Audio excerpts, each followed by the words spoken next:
Alright, I was just in the middle of making my underquilt here, and I just figured out a pretty easy way to cut the baffles from the no-seam mesh, so I figured I'd share it. And that's normally kind of a tough thing to do.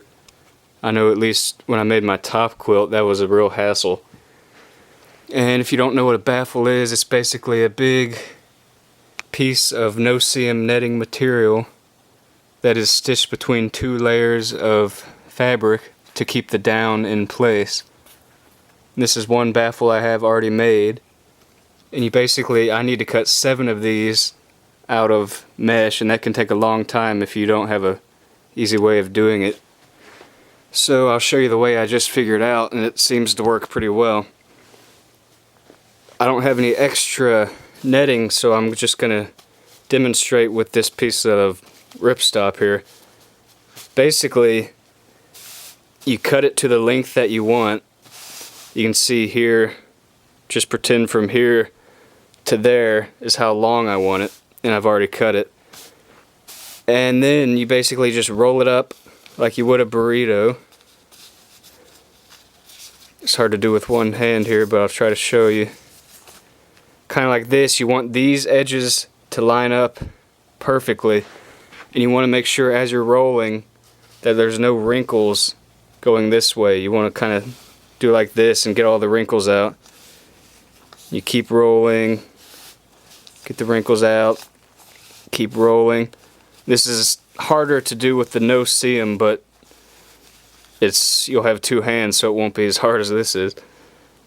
Keep rolling, and basically you keep rolling until you have a nice lined up section of material like this.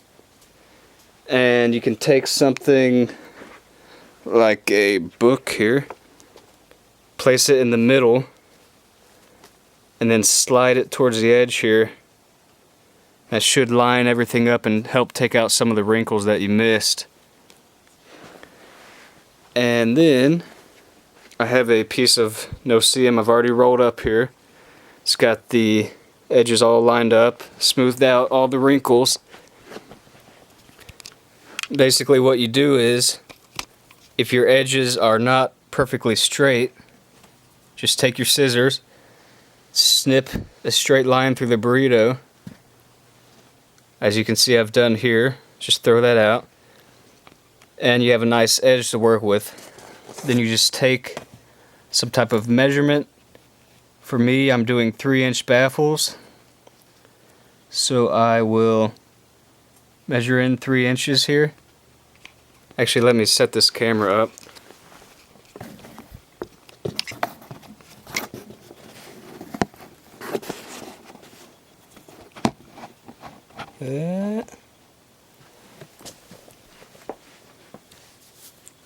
Alright, so you're going to measure in 3 inches from the edge. Mark your fabric. And it's really just as simple as taking your scissors, lining them up pretty straight here. And it's kind of thick, you're going to kind of have to work the scissors carefully. Well, it helps if you hold it.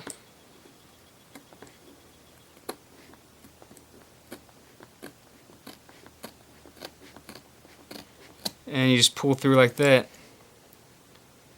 and you get a nice, fairly even, acceptable enough, I would say, baffle. And here you can see I was going for 3 inches, and these are all inch grid, and that is pretty consistent method for getting the baffles. Go to the end here and show it.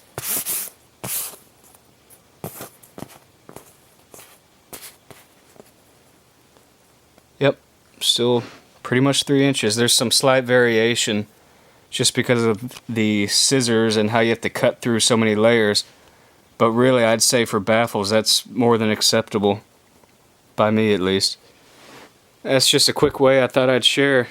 Maybe you'll like it, maybe you won't. See you next time.